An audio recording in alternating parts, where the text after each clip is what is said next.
அனைவருக்கும் வணக்கம். இன்னைக்கு ப்ரீ மார்க்கெட் அனலைஸ்ல எந்த ஸ்ட்ரைக் எங்க சப்போர்ட் ரெசிஸ்டன்ஸ் எடுத்தா மார்க்கெட் என்ன டைரக்ஷன் பார்க்கலாம். இது எல்லா ஸ்ட்ரைக்லையும் நம்மளால கொடுக்க முடியுங்க. ஸ்பெசிஃபிக்காக அந்த ஸ்ட்ரைக்னு இல்லை, எல்லா ஸ்ட்ரைக்குக்கும் வேல்யூ மாறுபடும், அவ்வளோதான். சரிங்களா?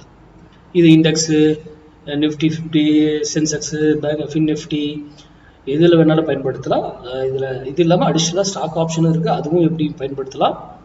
இது சிந்திக்கிறதுக்காக மட்டும்தான் இந்த வீடியோ நம்ம கொடுக்குறோம். மற்றபடி வேறு ஒரு இதுவும் கிடையாது. இதை வைத்து ட்ரேடே பண்ண மாட்டாங்க நம்மகிட்ட படித்த ஸ்டூடெண்ட். ஓகேங்களா? சரி, பொசிஷன் ஃபர்ஸ்ட் பார்த்துருவோம். ரீட்டைல் ட்ரேடர் பாருங்க, நேற்று 2,42,000 கான்ட்ராக்ட் இகைன் பைக் வந்துருக்காங்க. ப்ரோ ட்ரேடர் 1,70,000 கான்ட்ராக்ட் செல். நேற்று மார்க்கெட்டு செல் கரெக்டாக இவ்வளோ எகென்ஸ்ட் நடந்திருக்கா. ரீட்டைல் ட்ரேடர் நமக்கு இதுதான் மார்க்கெட். இது முடித்து போகிற டேட்டா, லைவ் டேட்டா கிடையாது. இன்னைக்கு லைவ்ல இவங்க மாறலாம், இல்லை அதே டைரக்ஷன் கூட இருக்கலாம், அது நமக்கு தேவையே கிடையாது. இந்த ரீட்டைல் ட்ரேடர் பொசிஷன்ஸ் பெருசாக சேஞ்சஸ் செல் சைடு மாறாமல் மார்க்கெட் பெரிய ரேலி அப்சைடு இருக்கிறதுக்கு வாய்ப்புகள் மிக மிக குறைவு. ஓகேங்களா? சரி, இன்னைக்கு நம்ம இதை கொடுப்போம். இன்னைக்கு வெள்ளிக்கிழமை.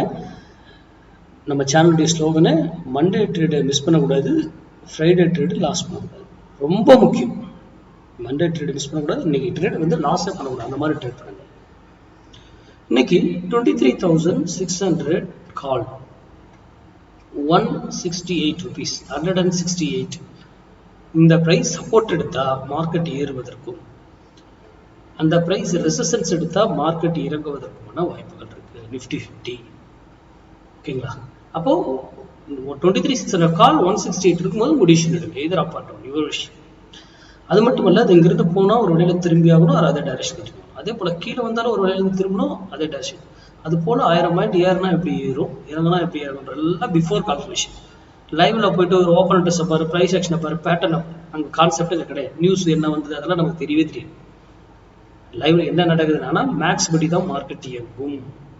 மேக்ஸ் சார்ந்து தான் இயங்குது. அதனால மேக்ஸ் சார்ந்து மட்டும் நம்ம பயன்படுத்துறோம். எங்க என்ட்ரி எடுக்கணும், எங்க எக்ஸிட் ஆகணும், என்ன ஸ்டாப் லாஸ் எல்லாமே நமக்கு முன்னாடியே தெரியும். அதுக்கேற்றாற்போல படிங்க. உங்க பகுதியில் தெரிஞ்சவங்க யார் சொல்லி கொடுத்தாலும் கத்துக்கிட்டு ட்ரேட் பண்ணுங்க. இப்போ என்ன போல யூடியூப், இன்ஸ்டா, ஃபேஸ்புக்ல நிறைய பேர் சொல்லுவாங்க, அதெல்லாம் நம்பாதீங்க. இப்படி நான் சொல்ற விஷயத்தை தான் சொல்றேன். நீங்க படித்து ஆராய்ந்து அது சரியா இருக்குன்னா பயன்படுத்திக்கோங்க. நன்றி, வணக்கம், வாழ்க வளமுடன்.